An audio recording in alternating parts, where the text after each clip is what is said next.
Hi everyone, welcome to the next instalment of our countdown to ISO 20022. I'm joined today by Karen Fagan and Ash Smith. Karen, in fact, you both want to give a little introduction to yourselves, maybe? Yeah, so hi, I'm Karen Fagan. So I've been with AccessPay for almost 6 months now. Prior to that, I was head of treasury operations at ITV. I was there for 16 years and was a customer of AccessPay's for just over 8 years. Hi everyone, I'm Ash. I've been at AccessPay for a little over a year now, and originally joined as product owner on cash management, and then sort of moved into product management over the past 6 months, working more broadly across the product portfolio. Brilliant, okie dokie. And we're here today to talk about ISO 20022, and thought it'd be useful just to give a little bit of context to the to kind of what's going on here. It's not we're obviously going to focus quite a fair bit on what's going on in the UK market with chaps, but just to kind of remind everyone that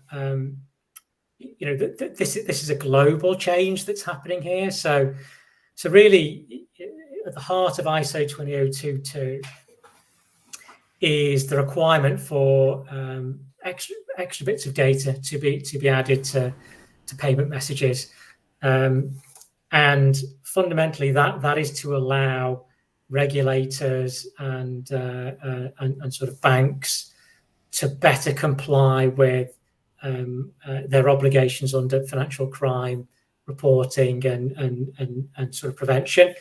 So a lot of these extra data requirements, uniquely make sure that you can uniquely identify where the money's coming from and where it's going to. So things like a legal entity identifier or an address in a structured format, and it's also about It's also about being much clearer on what the payment's actually for. So you have purpose of payment codes, you have remittance information.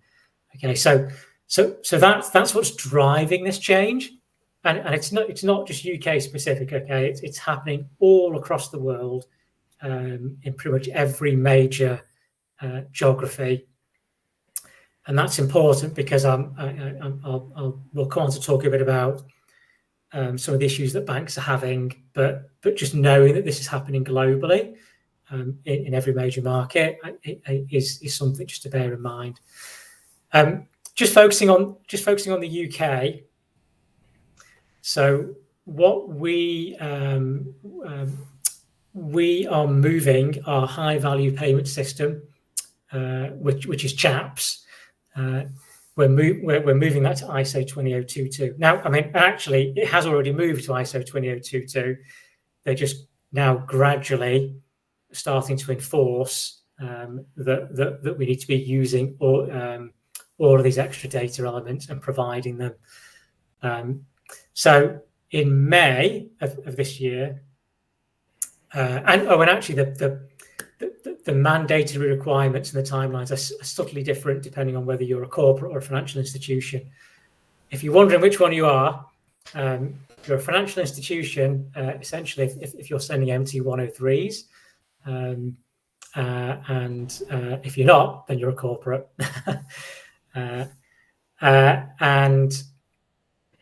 So purpose of payment codes are going to be mandatory for any CHAPS payments involving property, and that is if you're a corporate, and that's from May of this year. And then the other sort of thing to focus on if you're a corporate is in November of this year, you need to be adding what's called structured addresses into your CHAPS instructions.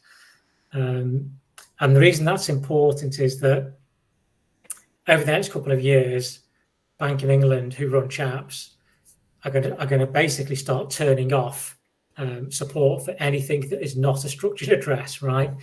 So today you can put in something called a structured address or a hybrid address, which is basically the same as a structured address.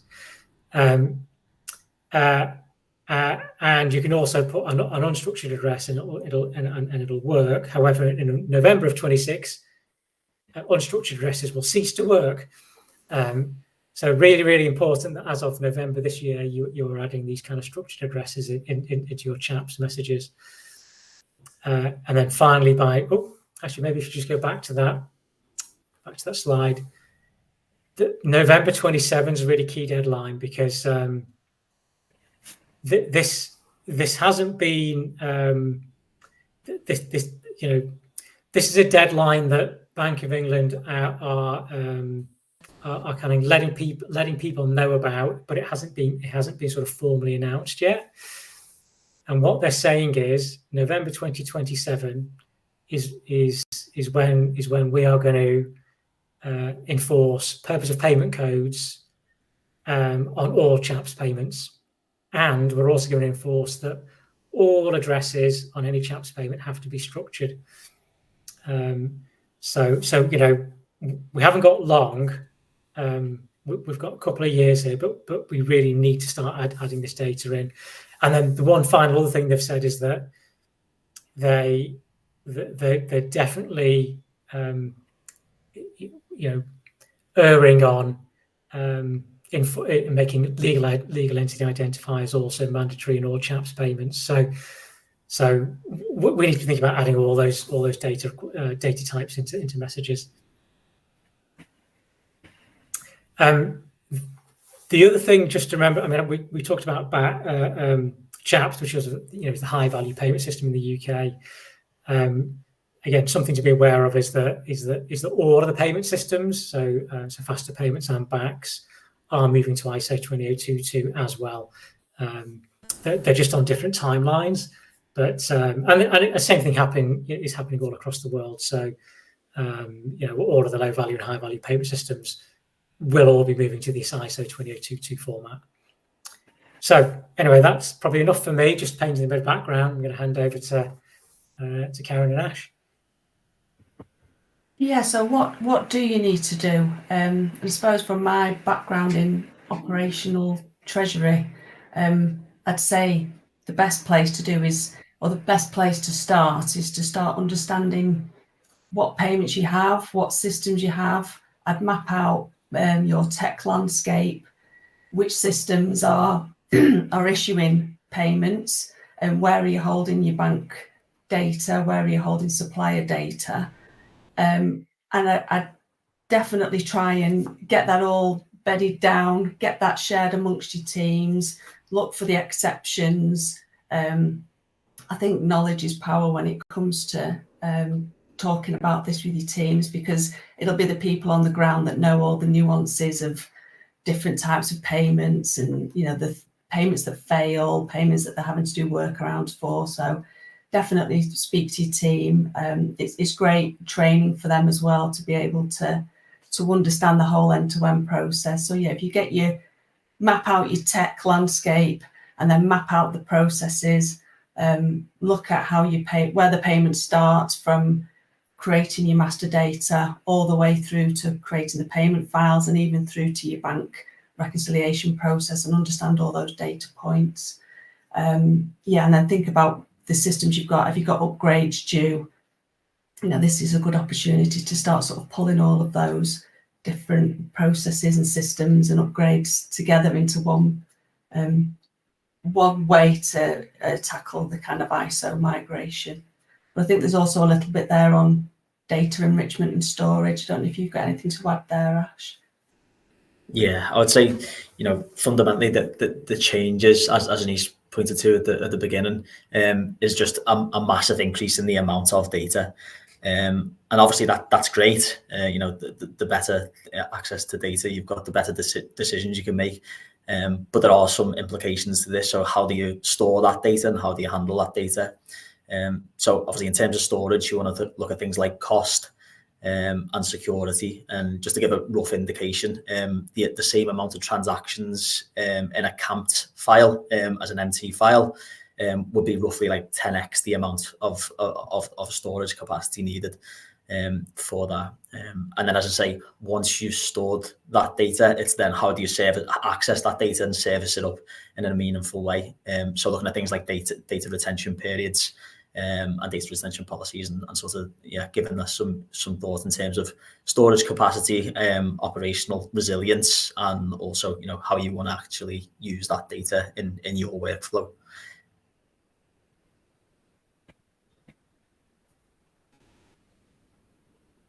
So the challenges. I think so. Building on from what's said previously, by understanding your tech landscape, I'd say the next step is to look at the payment flows that you've got in place at the moment. I'd map those out, understand what file output you're getting now. You can work with your account manager at AccessPay to sort of get into the detail there. But if you take that file, look at what data points are included in that file, and then work that backwards. So work back to your ERP, your master data, and your invoice information, and see of the 4 new data fields that are required, what are you including already? What is potentially, so on the address, for example, you may already be capturing some information, but you may not be capturing it in a standard way in your master data. So there could be an opportunity to review all your master data, some data cleansing. So there's a bit of housekeeping to do, I'd say, but working backwards does help you understand, and the team to understand, what information you're sending already and what information is missing. And from there, you may see that actually within your ERP, you may have some user-defined fields available that you could repurpose for LEIs or a purpose of payment codes, for example. So definitely get into the weeds of your payment files and work backwards. And then on the statements, again, as over time, all of these payments start to be more enriched and more information is being included, that information will ultimately surface up in your bank statements. So it's a great opportunity to start looking at your bank rec process. Are you currently uploading those manually? Is this an opportunity to start automating that? And with all of that increased data, you could really get some high levels of automatic matching in your bank rec, whether you use a third-party bank rec solution or an ERP. It's definitely a great opportunity to benefit from all this enriched data. And Ash, I don't know whether there's anything you want to add on the statements and that challenge point 3. Yeah, I think on the statements, I think everything that you've just said, agree with, Karen. Probably the only thing I would add in terms of challenges is achieving consistency. So as Anish mentioned before, there's sort of a grace period where MT and CAMT will run in parallel. So it may be the case that if you're multi-banked, some banks are supporting MT, some banks are supporting CAMT, and ultimately you're left to deal with that. So that is something that we sort of specialise in and lead the charge in, bringing all them different forms of data into an aggregated, sensible, logical way to present that data to make sense of, essentially. And then again, ERP, new data endpoints. This is fundamentally a change in the not only the amount of data, but the structure of data included in them files. So again, working together to standardise on between banks and just make sure that your legacy systems are up to date with everything that you're receiving, and it's a sort of smooth transition into adding them new data endpoints.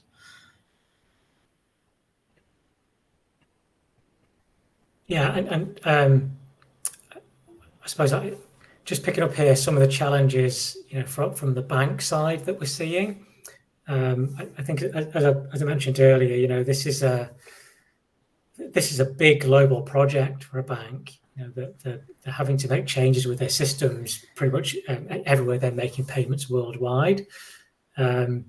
So because of that, they've got lots of different sub projects going on. Lots of different geographies, all running to different timelines.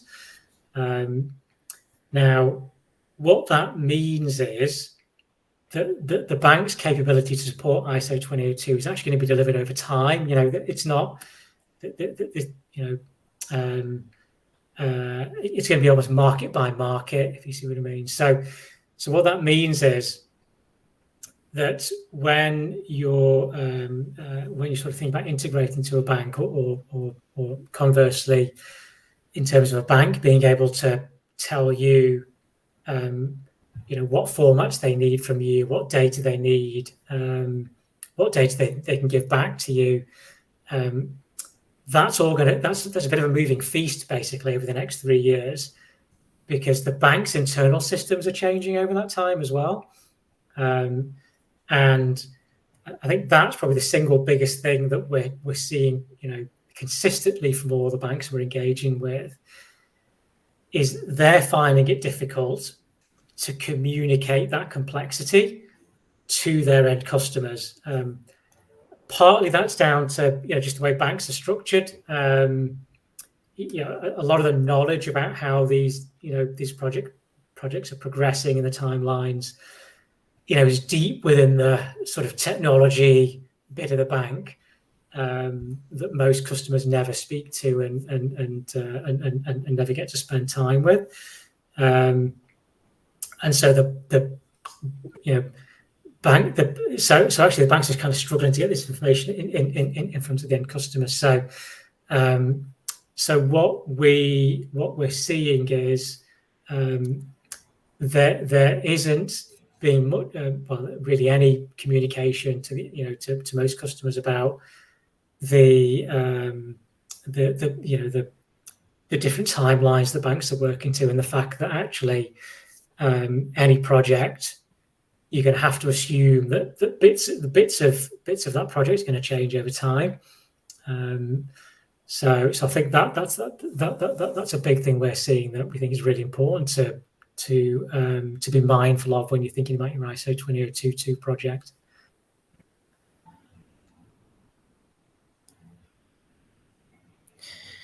Yeah, and then in terms of the impact of delayed migration, Anisha's just touched on the shift in timelines and more complexity. That's definitely an issue that we hear from all of our customers pretty much. But in terms of the points on the left, so regulatory and compliance risk and competitive advantage. So we can split these basically into needs and wants. So needs in terms of regulatory and compliance. Basically, if we look at why this whole ISO 20022 migration is ongoing, it is because of financial crime, the increase in financial crime. And essentially what this is an improvement in the technology surrounding payments and banking to support better AML, KYC and sanctions checks. So I think that sort of segues into a competitive advantage, in the sense that, if you're not up to date with your regulatory and compliance risk, you are going to, potentially incur fines through non-compliance, or, in a worst case scenario, just be the subject of a lot of financial crime, leading to obviously, reduction in revenues and all this sort of thing, and a damage to your brand. And then sort of competitive advantage. So that's one area where you can gain a competitive advantage from. But in terms of the data that's available, in the camp specifically, and the decision making that you can, take off the back of that, that's where we see the biggest competitive play here. So the payments is sort of a necessity, and then the statements and the data in them statements we see as the biggest competitive advantage. And when to contextualize that, like, to some of our customers are using this to automate their entire workflow, their workflows. So especially through the API, which I'll cover in another slide. But basically, this is the conduit to automation of entire workflows, which was previously not as available as it is through ISO.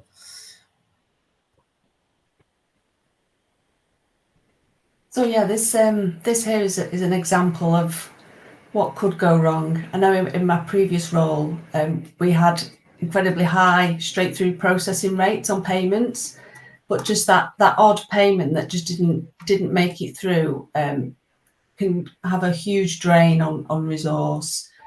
So for example, here we're saying that at the start of the process, the payment run is prepared, the payment run's approved, it's submitted to the bank. And then at that point, the bank will say, is the format correct? And ultimately, that should be the end of it. Yes, it's correct, and off it goes. But if it isn't, it could be, depending on who the bank has as their contacts, usually somebody in the treasury team, then the bank will either call or email somebody in that team, say that there's a payment that's stuck due to missing information. The treasury team aren't the sort of the owner of that payment. They need to then go and investigate. So they'll look into the payment system, find out who it was that initiated the payment. They need to get the relevant information from the bank, go back to the payment team, get them to find out who actually raised the payment in the first place. So that could be going back to the person who raised the PO. They then need to get that missing information, whether it's structured address or LEI. They then need to go back to the treasury team to give them that information. The treasury team then call the bank, and then it's kind of going back to the start. So then hopefully the payment should go through at that point. But then if you don't get a call, it could just go all the way through to rejection. So at that point, the payment's rejected. It's usually either it'll be a status update from the bank, or it could be you've seen a payment bounce back on the bank rec. So then it's somebody in the bank rec team then needs to contact the payment team cancel the payment. They then need to put the vendor on hold or the invoice on hold, depending on your process. And then that needs to be go back to the start again. So you can see that it's a very convoluted, time draining process. Mm-hmm. So if you multiply your processes at the moment, if you get like one referral a week from the bank, if you're going to get 5 of those a day because you're missing certain bits of information, you could be hiring a new person just to tackle with all these calls you get from the bank due to payments failing. So not that I want to scare anybody, but it's just to show you just that, just a little bit of missing information can have a big drain on resource. So it's definitely worth tackling, worth looking at this sooner rather than later. But see it as an opportunity to, as Ash was saying, to get all of that enriched data into the bank statements and, get some great insights from that information.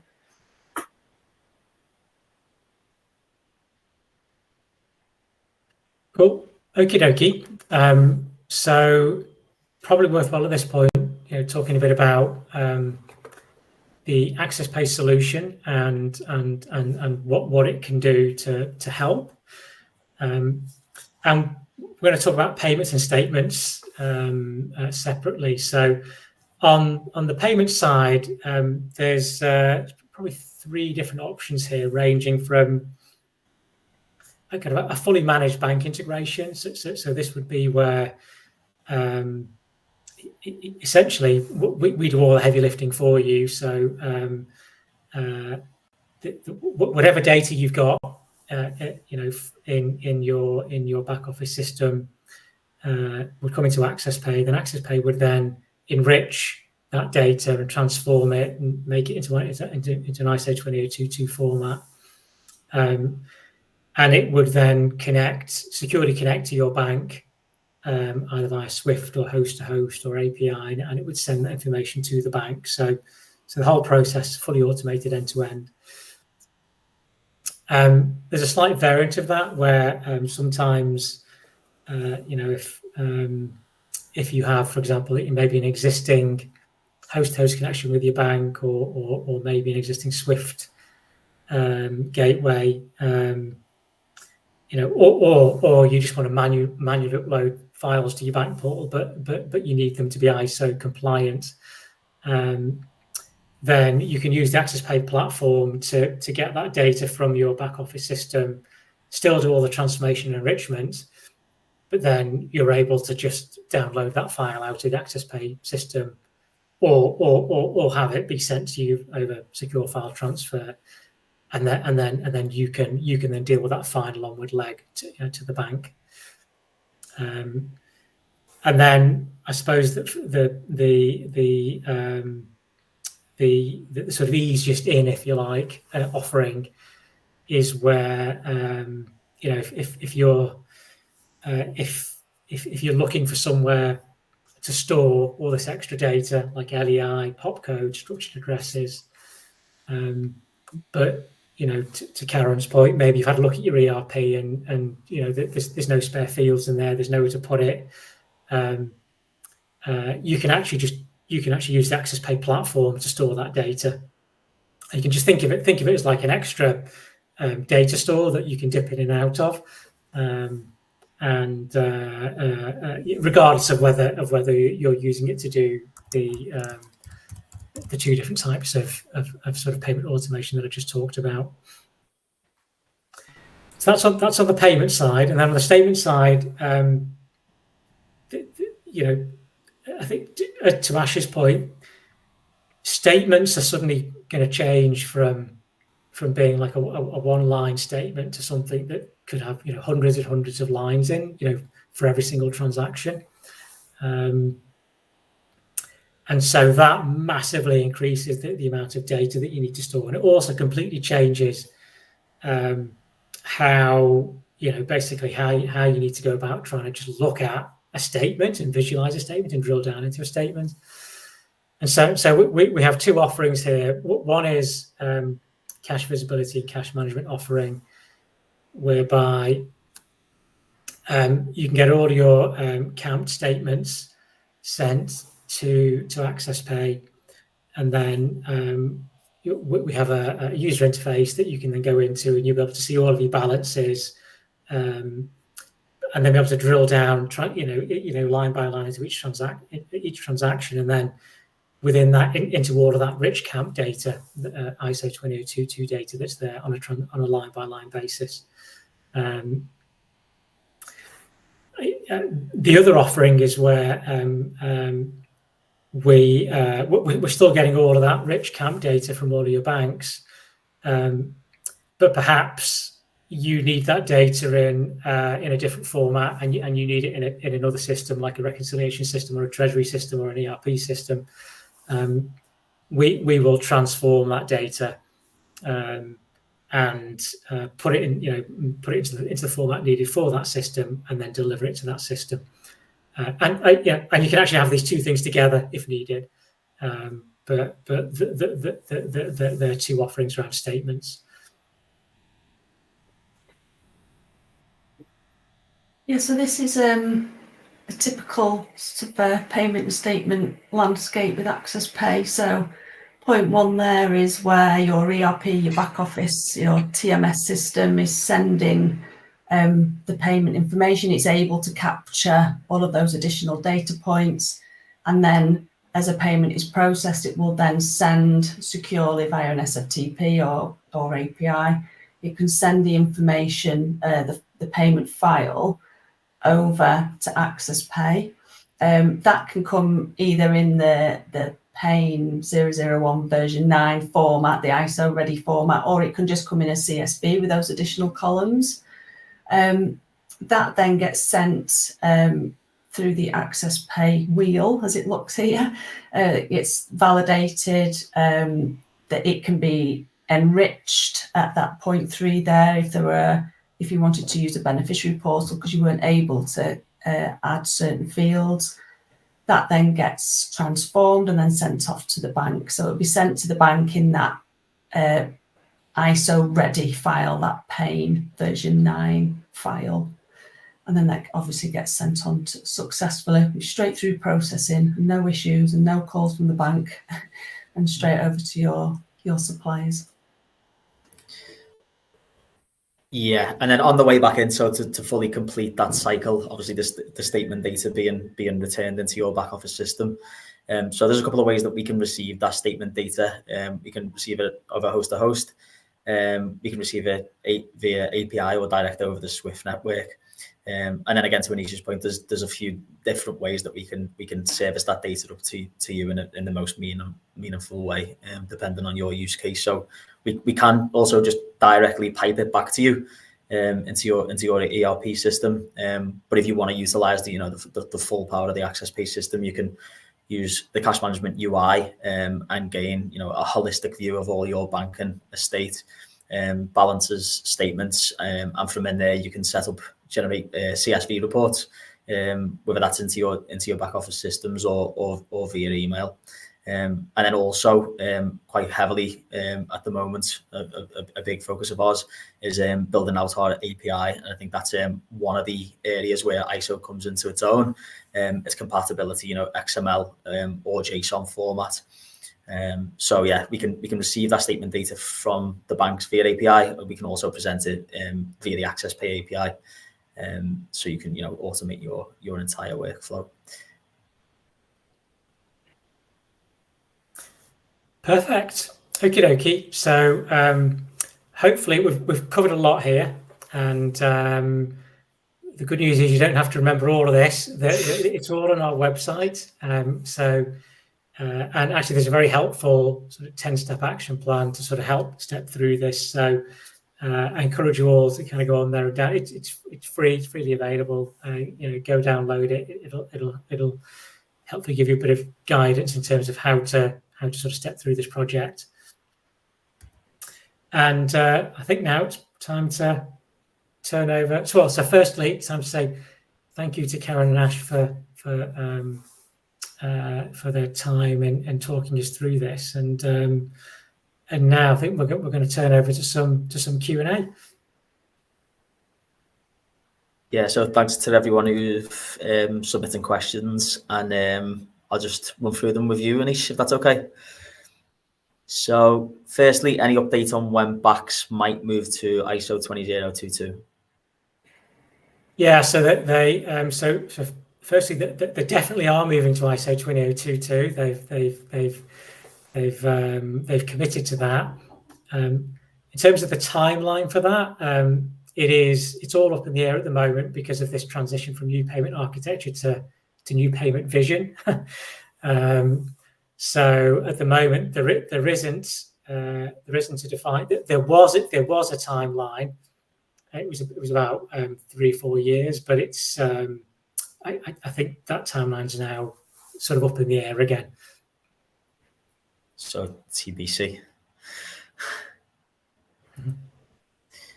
Okay, so what will happen to payments submitted without the code? And in this, we mean the purpose of payment code. Yeah. So at the moment,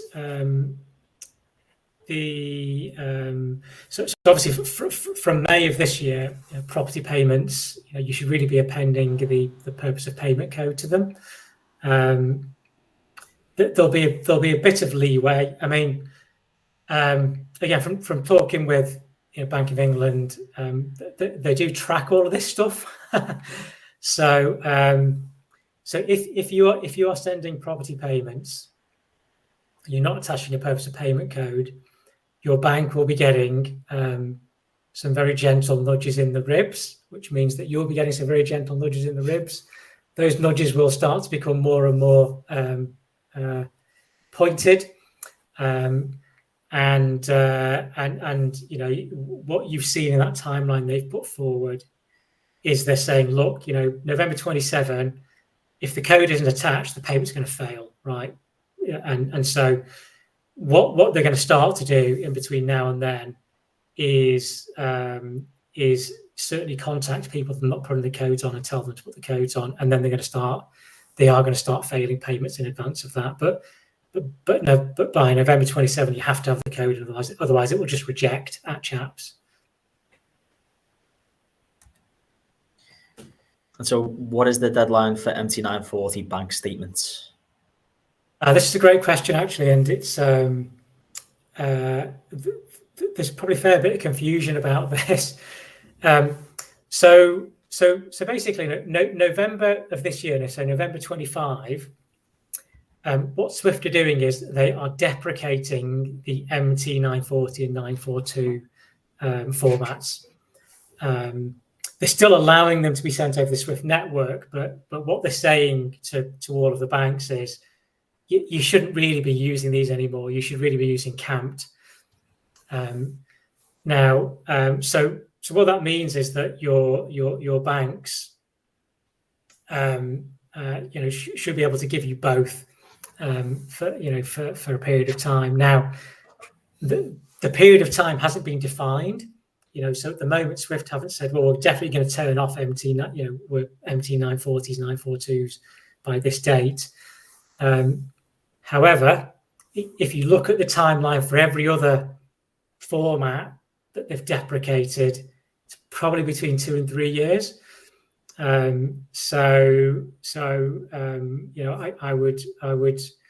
would say that you've probably got a 2-year window where you can run the two together, and then 940s is going to be turned off.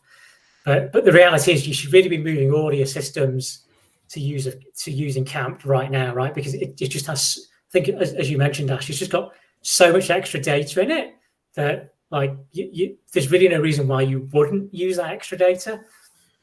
Yeah, 100%. And just sort of an anecdote on this one. I think so. Our customers who are receiving Camped from certain banks are literally pushing the other banks to receive Camped from them because they've already derived the value from that. So, yeah, I thought that was it's always good to see.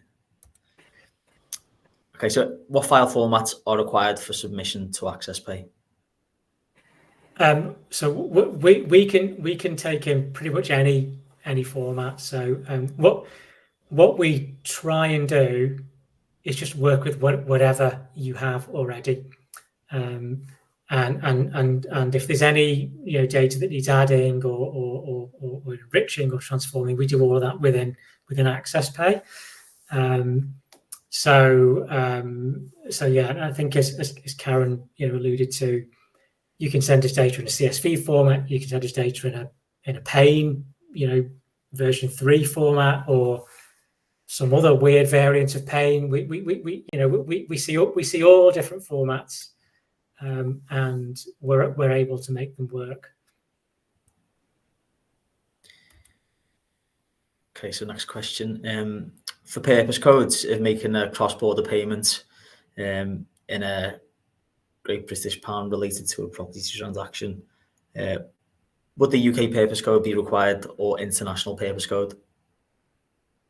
It's a really great question, and the answer is it's down to the bank. So I think as this question was sort of rightly pointing out, there's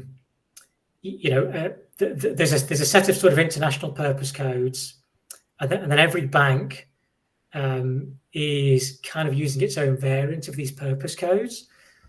So if your payment is being routed via multiple banks, or is going via a correspondent bank, then actually a bit like today, when we're sending a payment instruction, through say 2 hops or through a correspondent, we have to enrich it with multiple sets of data to allow both sets of banks to process the payment. Then similarly here, you may need to add in 2 sets of codes, basically, or you certainly at least need to know from your sort of your sort of the bank that is the first hop on this transaction. You certainly need to know, okay, do we need a different code for the onward bank, and if so, where do you want us to put that code, right? Because that first hop on will want the code that they want. So it just adds another layer of complexity into all of this. Thanks, Anish.